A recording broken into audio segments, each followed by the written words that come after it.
All your favorite wrestling shows rolled into one.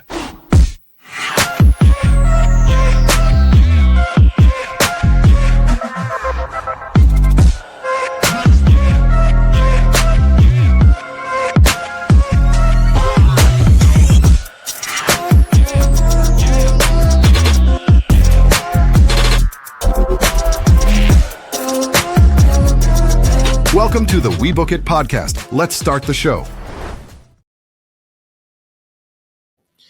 Yes, sir. Yes, sir. Yes, sir. Yes, sir. What's going on, everybody? It's your boy, Virgil, here again with another edition of Who's Next with NXT. Hey, listen, guys, my apologies on missing last week. If those of you came looking for our content last week, that was on me. My wife had emergency surgery last week, and I didn't get any of the fellas that could be able to step in and take care of it for me. But I appreciate each and every last one of you that are tuning in this week. We're right back to it. That's right. Make sure that you guys like, share, and subscribe to our channel. Make sure that you also tune in to Raw Dog Monday Night.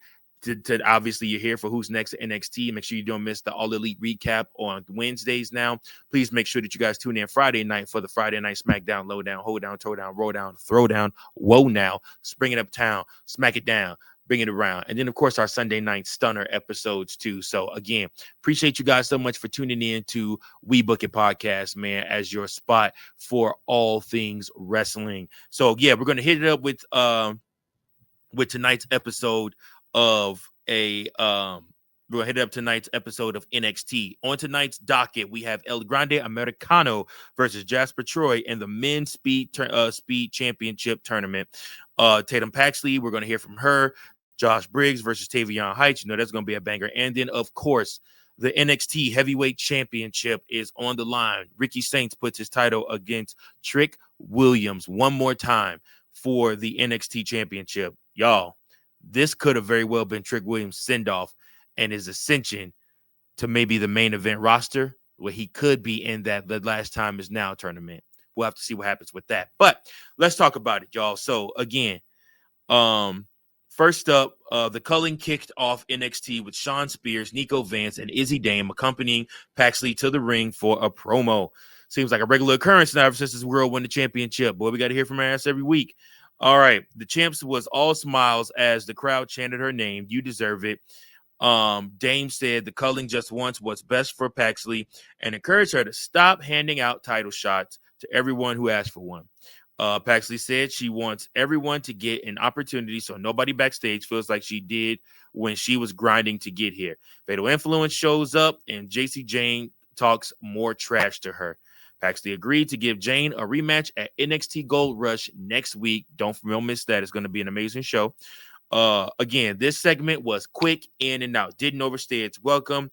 It could have been a little bit longer, honestly, in my eyesight. But again, Paxley is a fighting champion, and they just wanted to set the stage for next week's Gold Rush, especially since they want to give as much time as possible to the main event match. So next up, we have El Grande Americano showing up in NXT, going up against Jasper Troy. So the men's speed championship was on the line in a 5-minute match with Americano defending the belt against Troy. So the powerhouse immediately put El Grande Americano in a corner and started beating on him. The crowd was in the masked man's corner, but the champ eventually made a comeback as the match entered its second minute. Then the Speed Championship was designed for matches on social media, so the time limits made sense, but as a TV concept, never really had enough time to produce a great performance. Troy did his best, though, working super quick, and Ludwig Kaiser is a great wrestler, so you knew this match was going to at least live up to some of the hype of what we saw. They actually had a couple good spots. But again, like I said, the ref stopped Americano from using the metal plate in his mask and paved the way for Troy to hit the Black Hole Slam with just seconds left to spare to win the Speed Championship and your new men's Speed Champion. That's right. Title right here. Just doing this just for Sir Claudius. The title is now on Jasper Troy. All right. A snippet of an interview with John Cena played just before this match. WWE reminds us that Troy won LFG's first season every chance they get. So again, it was just another opportunity for them to throw that in our face and remind us of that as well. Next up, we got Thea Hail versus Alba Fire. So Joe Hendry was at ringside to support Thea Hail in her match against Alba Fire, who had Chelsea Green and Ethan Page in her corner. The first couple of minutes were a competitive back and forth fight. Hale seemed to have the upper hand with a springboard back senton, but Fire came back with a suicide dive to take her down as the show went to break. Hale had the match in hand when All Ego decided to go on the apron to provide a distraction. All Hale broke loose because Joe Hendry wasn't going to stand over there and just let that happen. Hale was able to get the pinfall with a sunset flip during the chaos. Again, like I said, you kind of the ending of this was kind of a little bit overproduced, overbooked, but at the same time, it was still a great match. A lot the fans are really getting behind Thea Hail, and her and Joe Hendry pairing together has really working wonders for her career, especially with her coming out with the blue shirt and the white pants like Joe Hendry and everything like that. So I mean, it just makes sense right now, and they could battle in AAA against All Ego and the leader of the Secret Harvest for those men's and women's tag titles. So we'll just have to see about that. So again, we move on from there. This is a pretty quick episode. We move on from there to Skylar Ray versus Fallon Henley. Javon Evans came to the ring first to cut a promo with Leon Slater on the screen since he is not able to be there in person, or so we thought. When Darkseid showed up to attack Slater and arrived, and he helped Evans get one over on them. So again, this sets up the tag team match for next week at Gold Rush. Javon Evans and Leon Slater versus Dark State for the NXT Tag Team Championships. So again, it is very, very cool to see those two together. They're going to be like the Black Hardys, that's what I like to call them. They're going to be amazing. I'm excited to see what they do. Skylar Ray made her NXT debut following her LFG Season 2 win. Her first opponent was Fallon Henley, and this was a speed tournament match with a 3-minute time limit. Henley tried playing the veteran and wanted to bully her opponent, but Ray kept her on her toes. They did their best to pack in as much as possible, but again, with the speed championship concept, it just doesn't give them very much time. Again, Henley did defeat Ray, though, in this match, and she advances in the tournament with an opportunity to win the women's speed championship. Blake Monroe interviewed herself in a backstage segment. They shot it side by side and edited it pretty well to make it look like she was having a conversation with herself. This woman is really psychotic, y'all. This is nuts. I like it, but I don't like it. It's very intriguing, but at the same time, I'm like, man, is she really cuckoo or what? Which I guess is a part of the gimmick to make you wonder, is she really cuckoo or not?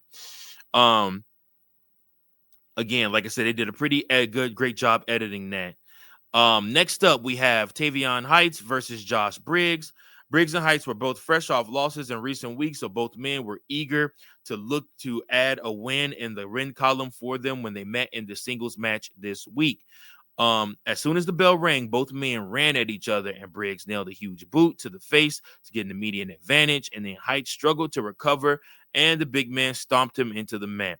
The former NQCC standout began making a comeback during the picture-in-picture portion of the match.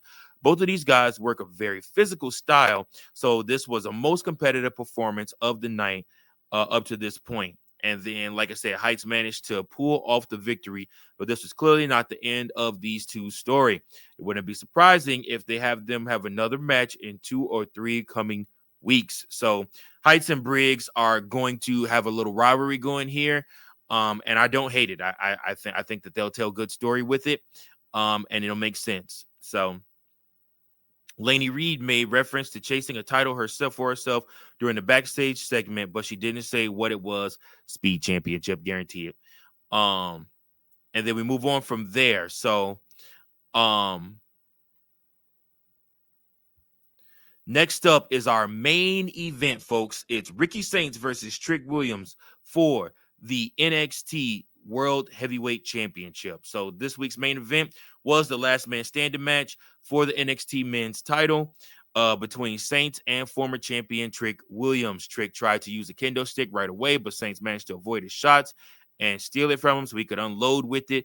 The champ sent the challenger out of the ring and started grabbing weapons from under the ring. Once Williams had the upper hand, he tied Saints up in the ropes and hit him with his injured ribs with a kendo stick repeatedly. They were given a lot of time to work, but didn't go overboard on how many times they teased one of them not being able to answer the 10 count, which is always one of those things with the last man standing match. It's like you don't want to overdo the count. Like you got to let them beat each other up pretty bad first before they even start going to the count. But again, despite being put through a wall, Saints was able to get the victory as he was celebrating. Obafemi showed up to end the show. So I made a prediction earlier and sent it to the fellas in the We Book It chat. And I said, hey, in my estimation, Obafemi is probably going to join the John Cena Last Time Is Now tournament and probably end up winning it and taking that Intercontinental Championship from John Cena. But now, after this match happening, my thought process might have changed. It very well could be Trick Williams on his way headed to the main roster and to be one of the surprise challengers this week alone on SmackDown or next week on Monday Night Raw for the Last Time Is Now. Because remember, NXT talent is going to be in those matches. And John Cena made the announcement that during that Saturday night's main event, it's not going to be your normal regular matches. It's going to be WWE talent taking on NXT talent. So in my estimation, this all sums up to, I believe, that man, Trick Williams, getting a shot, shooting his shot, and winning the Intercontinental Championship on his first night being a part of the main roster fully. So that's just my thought process behind that. Great match between him and Ricky Saints. Again, Ricky Saints got a lot on his plate now with Obafemi being back. That's all you can say, a grace over and then some. So listen, I appreciate each and every last one of you guys for tuning in to this episode, this recap episode. Thanks so much for tuning in. Appreciate you guys. Until next time, keep those booking pencils sharp